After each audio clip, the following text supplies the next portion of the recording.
नमस्कार भक्तों, कैसे हैं आप सब। आज हमारे चैनल में क्रिएटिव रीना में आपका बहुत बहुत स्वागत है। आज मैं लड्डू गोपाल की सच्चे स्वरूप की कहानी लेकर आपके सामने प्रस्तुत हुई हूँ। लड्डू गोपाल कौन है, श्री कृष्ण के बाल स्वरूप का नाम कैसे पड़ा, आज इसी के बारे में आपको एक कहानी सुनाती हूँ। भक्तों, एक कहानी अंत तक सुनिएगा और हमारे चैनल को लाइक, शेयर और सब्सक्राइब अवश्य कीजिएगा। आशा करती हूँ कि आपको हमारी ये कहानी पसंद आएगी। आप लोग सच्ची भक्ति से लड्डू गोपाल की सेवा करते हैं, तो आपको ये जानना ज़रूरी है कि लड्डू गोपाल का नाम लड्डू गोपाल कैसे पड़ा। तो चलिए शुरू करते हैं। लड्डू गोपाल के नाम लड्डू गोपाल कैसे पड़ा। इस वीडियो में आपको सही जानकारी मिलेगी और ये वीडियो आप पूरा देखिएगा, आधा अधूरा नहीं देखिएगा। लड्डू गोपाल कौन है, श्री कृष्ण के बाल स्वरूप का कैसे पड़ा यह नाम, जाने अद्भुत सच्ची कहानी। श्री कृष्ण को लड्डू गोपाल नाम से जाना जाता है। श्री कृष्ण के इस बाल स्वरूप की सेवा किसी बच्चे की तरह की जाती है। लड्डू गोपाल की प्रतिमा के एक हाथ में लड्डू है और उनका यह बाल स्वरूप बहुत ही सुंदर और अद्भुत लगता है। श्री कृष्ण के इस मनमोहक स्वरूप के पीछे एक सच्ची कहानी है। आइए जानते हैं श्री कृष्ण का नाम लड्डू गोपाल कैसे पड़ा। सबसे प्यारे सांवले सलोने मेरे लड्डू गोपाल। श्री कृष्ण का बाल रूप यानी लड्डू गोपाल की प्यारी सूरत देखते ही भक्तों के मुख से यही बात निकलती है। घर में लड्डू गोपाल को रखकर उनकी सेवा करने वाले लोगों को तो लड्डू गोपाल से एक विशेष प्रकार का लगाव होता है।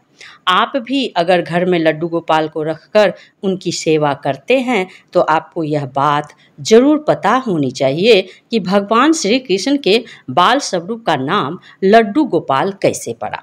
आखिर लड्डू गोपाल की प्रतिमा हाथ में लड्डू थामे हुए क्यों होती है, आइए जानते हैं श्री कृष्ण के बाल स्वरूप का नाम लड्डू गोपाल पड़ने की क्या कहानी है। श्री कृष्ण के भक्त का भोलापन देखकर धारण किया बाल स्वरूप। श्री कृष्ण के बाल स्वरूप लड्डू गोपाल से एक कहानी जुड़ी हुई है। एक पौराणिक कहानी है कि ब्रज की भूमि पर श्री कृष्ण के परम भक्त कुंभन दास रहते थे।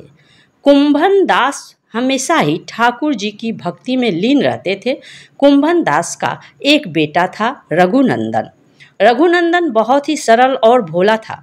एक दिन कुंभन दास को एक नगर में प्रभु श्री कृष्ण का कीर्तन करने को बुलाया। कुंभन दास पहले तो अपने श्री कृष्ण की भक्ति को देखकर नहीं जाना चाहते थे, लेकिन फिर लोगों के समझाने बुझाने पर कुंभन दास मान गए और कीर्तन करने के लिए चले गए।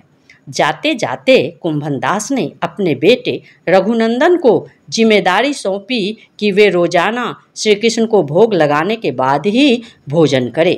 कुंभन दास के चले जाने के बाद रघुनंदन ने खाने से भरी थाली श्री कृष्ण की मूर्ति के सामने रख दी। रघुनंदन इतना भोला था कि उसे लगा कि श्री कृष्ण स्वयं अपने हाथों से खाना खाएंगे, लेकिन थाली यूं ही भरी रखी रही। यह देखकर रघुनंदन रोने लगा और रो रो कर श्री कृष्ण से खाना खाने की प्रार्थना करने लगा। यह देखकर श्री कृष्ण ने बाल रूप धारण किया और थाली का भोजन खत्म कर दिया। इसके बाद जब कुंभन दास घर वापस लौटा तो उन्होंने अपने बेटे से भोग लगाया हुआ प्रसाद मांगा, लेकिन रघुनंदन ने बड़े ही भोलेपन से कहा कि ठाकुर जी ने सारा भोजन खा लिया। यह सुनकर कुंभन दास को लगा कि शायद उनके बेटे रघुनंदन ने सारा भोजन खा लिया है और अब झूठ बोलकर बचना चाहता है। इसी तरह कुंभन दास जब भी कीर्तन करने जाते अपने बेटे को श्री कृष्ण को भोग लगाने के लिए कहकर जाते।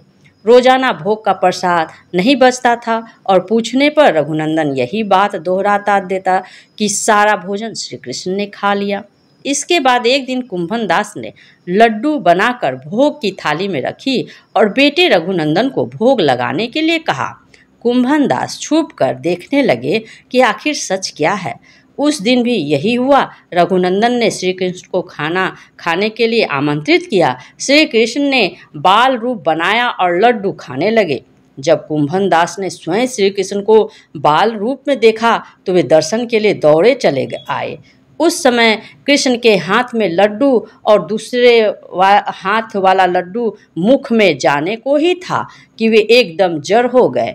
इस घटना के बाद से ही उनकी इसी रूप में पूजा की जाती है।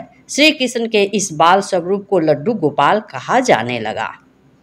दोस्तों, आपको ये सच्ची घटना कैसी लगी, एक कमेंट करके अवश्य बताइएगा। जो श्री लड्डू गोपाल के भक्त हैं, इस कहानी को अवश्य सुने और भक्ति भाव से लड्डू गोपाल की सेवा करें।